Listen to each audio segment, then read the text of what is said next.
السلام علیکم ورحمۃ اللہ وبرکاتہ۔ آج کی ہماری ویڈیو قرآن کا پیغام پارہ نمبر 14 کو لے کر ہوگی، جس کو ہم بآسانی اردو ترجمے سے سمجھیں گے۔ ویڈیو پسند آئے تو لائک اور ہمارے چینل کو سبسکرائب کریں۔ آسمانوں کی حفاظت، اللہ سبحانہ تعالیٰ کی نعمتیں، پرہیزگاروں کا انعام، کھلم کھلا دعوت دینے کا حکم، اللہ کے انعامات، اللہ کی نعمتوں کا شمار ممکن نہیں، متقین کا ٹھکانہ، ہجرت کا بدلہ، اللہ کی قدرت کے نمونے، بڑھاپے کا حال، بیوی بچے اللہ سبحانہ تعالیٰ کی دی ہوئی نعمت ہے، مکان و لباس اللہ کی نعمت ہے، عہد کو پورا کرنا، قسم توڑنے کا نقصان، دعوت کے اصول، صبر کا بہتر انجام، پارہ نمبر 14 میں موجود ہے۔ آیت تفصیل سے سمجھیں۔ سورہ ہجر آیت 17-18۔ آسمانوں کی حفاظت، حضور صلی اللہ علیہ وسلم کے تشریف لانے سے پہلے شیاطین آسمان کے قریب جا کر چوری چھپے فرشتوں کی باتیں سننے کی کوشش کرتے تھے۔ وہاں سے کوئی بات ان کے کان میں پڑ جاتی تو اس میں سینکڑوں جھوٹ ملا کر کہنوں اور نجومیوں کو بتا دیا کرتے تھے، لیکن آپ حضور صلی اللہ علیہ وسلم کی تشریف آوری کے بعد آسمان کے قریب جانے سے روک دیا گیا۔ اگر وہ وہاں پہنچنے کی کوشش کرتے تو آگ کا شعلہ مار کر انہیں بھگا دیا جاتا ہے۔ اس طرح اللہ سبحانہ تعالیٰ نے ہر مردود شیطان سے آسمانوں کی حفاظت کا بھی انتظام فرما دیا ہے۔ سورہ ہجر آیت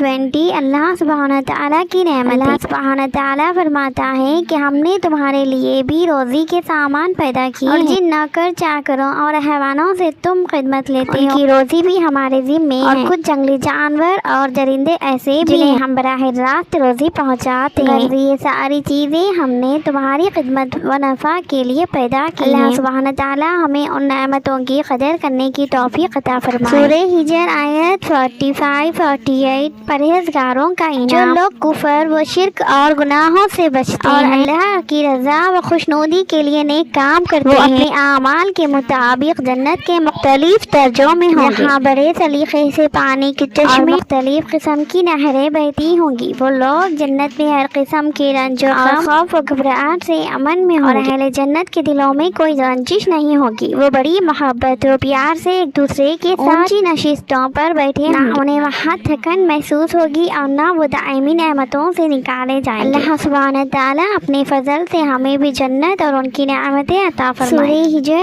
آیت 94-95۔ کھلم کھلا دعوت دینے کا حکم، نبوت ملنے کے بعد رسول اللہ صلی اللہ علیہ وسلم لوگوں کو انفرادی طور پر توحید کی دعوت دیتے تھے۔ اللہ سبحانہ تعالیٰ نے اس آیت میں آپ صلی اللہ علیہ وسلم کو اعلان تبلیغ کرنے کا حکم دے کر فرمایا، اگر مشرکین پھر بھی شرک کریں تو اس کی پرواہ نہ کیجیے، ہم ان سے اچھی طرح نمٹنا جانتے ہیں، لہذا ہر شخص کو چاہے لوگوں کو دین کی دعوت دیتے رہیں، وہ اس کی دعوت قبول کرے یا نہ کرے، اس کی پرواہ نہیں کرنا چاہیے۔ سورۃ النحل آیت 5-8۔ اللہ سبحانہ تعالیٰ کے انعامات، اللہ سبحانہ تعالیٰ نے بندوں کو اپنے انعامات شمار کراتے ہوئے فرمایا کہ ہم نے تمہارے لیے ایسے پیدا کیے جن کی کھال اور اون سے لباس بنا کر تم اپنے آپ کو سردی سے بچاتے ہو، اور حلال جانوروں کا تم گوشت کھاتے ہو، اونٹ، گھوڑے، ہاتھی وغیرہ پر تم سواری کرتے ہو، اور بیل، بھینس، ریوڑ کے ذریعے تمہاری عزت و شان اور مالداری ظاہر ہوتی ہے، اور گدھوں کے ذریعے تم ایک جگہ سے دوسری جگہ بھاری سامان منتقل کر لیتے ہو، سامان تمہارے رب کی مہربانی اور کرم ہے۔ سورۃ النحل آیت 18۔ اللہ سبحانہ تعالیٰ کی نعمتوں کا شمار ممکن نہیں،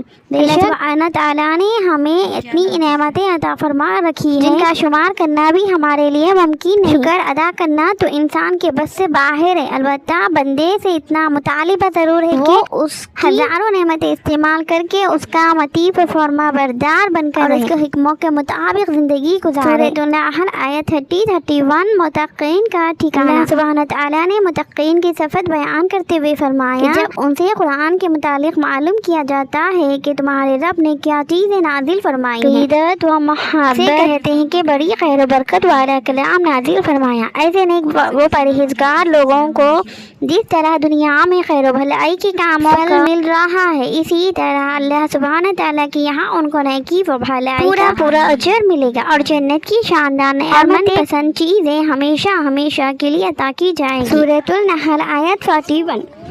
ہجرت کا بدلہ۔ اللہ سبحانہ تعالیٰ نے دین کی حفاظت کے لیے گھر بار چھوڑ ہجرت کرنے والے بندوں کے بارے میں فرمایا کہ ہم دنیا میں ان کو پہلے سے اچھا گھر والوں سے بڑھ کر ہمدرد دوست اور عزت و روزی عطا فرمائیں گے، اور آخرت میں ملنے والی نعمت اور عظیم درجات کا تو اندازہ اور تصور بھی نہیں کیا جا سکتا۔ اگر لوگوں کو وہاں کے اجر و ثواب کا یقین ہو جائے تو اس سعادت کو حاصل کرنے کے لیے اور بخوشی ہجرت کے لیے نکل پڑے۔ سورۃ النحل آیت 22۔ سورۃ النحل آیت 66۔ اللہ سبحانہ تعالیٰ کی قدرت کے نمونے۔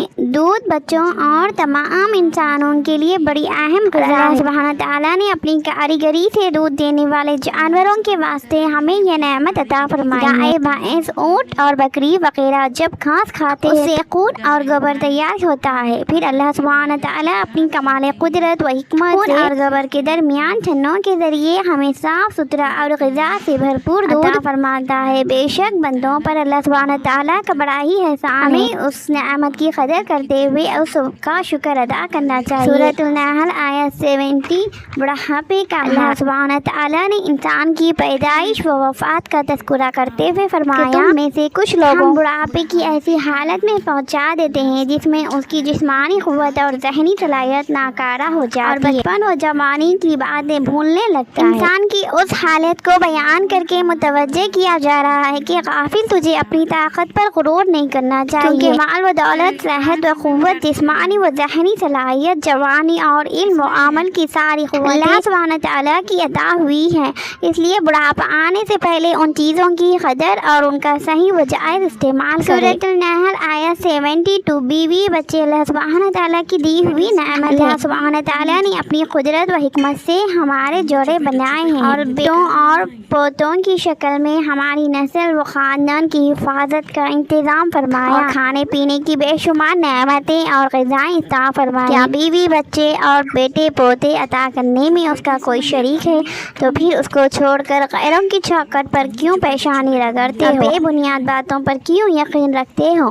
یہ تو اللہ سبحانہ تعالیٰ کی نعمتوں کی کھلی ناشکری ہے۔ سورۃ النحل آیت 80۔ مکان، لباس اللہ کی نعمت ہے۔ اللہ سبحانہ تعالیٰ نے ہماری راحت و سکون کے لیے مکانات عطا فرمائے اور سفر کی سہولت کے لیے جانوروں کی کھال سے خیمے بنانے کا ہنر عطا فرمایا۔ ہم اپنی مرضی کے مطابق ان ہلکے پھلکے خیموں کو نصب کر لیتے ہیں اور ضرورت پوری ہونے پر آسانی کے ساتھ انہیں اکھاڑ لیتے ہیں۔ اس کے علاوہ سردی سے بچنے کے لیے اونٹ، بھیڑ اور بکریوں کی کھالوں سے لباس اور بہت سی مفید چیزیں بنا کر مدت تک فائدہ اٹھاتے ہیں۔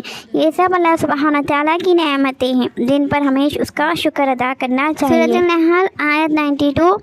عہد کو پورا کرنا۔ عہد کو توڑنے کے متعلق فرمایا گیا، تم عہد توڑ کر ایسی عورت کی طرح مت بن جاؤ جس نے سود کاتا، پھر اس کو مضبوطی کے ساتھ بٹا، پھر اس کے ٹکڑے ٹکڑے کر کے پھینک دیے۔ پہلے تو اس نے سود کاٹنے میں محنت کی، پھر بٹنے میں محنت کی، پھر اس کے ٹکڑے ٹکڑے کر کے ضائع کر دیے۔ اگر کسی عورت کا یہ حال تمہیں معلوم ہو جائے تو تم اسے بے وقوف اور احمق بتاؤ، لہٰذا تم عہد کر کے اس کو توڑنے کی حرکت نہ کرو ورنہ تم حماقت کرنے والوں میں شمار ہو جاؤ۔ سورۃ النحل آیت 94۔ قسم توڑنے کا نقصان۔ اللہ سبحانہ تعالیٰ نے قسم اور عہد کو توڑنے سے منع فرمایا اور اس کے نقصان سے آگاہ کیا ہے۔ اگر تم قسموں کو توڑو گے تو ممکن ہے تمہیں دیکھ کر لوگ اس گناہ میں مبتلا ہو جائیں گے اور حق پر جمے ہوئے ان کے قدم پھسل جائیں گے یا قوم اسلام میں داخل ہونے سے رک جائیں۔ اس گناہ کا سبب بننے کی وجہ سے تمہیں دوہرا گناہ عذاب ہوگا۔ سورۃ النحل آیت 25۔ دعوت کے اصول۔ اللہ سبحانہ تعالیٰ نے دعوت کے 3 اہم اصول بیان فرمائے ہیں۔ نمبر 1، اگر مخاطب علم و عقل رکھتا ہے تو اس کے سامنے اسلام کی تعلیم مضبوط دلائل کے ساتھ حکیم انداز میں پیش کرے۔ نمبر 2، اگر مخاطب ثقیل ہے تو اس کے سامنے شفقت، اچھے اخلاق اور مؤثر اور بہتر انداز میں دعوت پیش کرو۔ نمبر 3، اگر مخاطب ضدی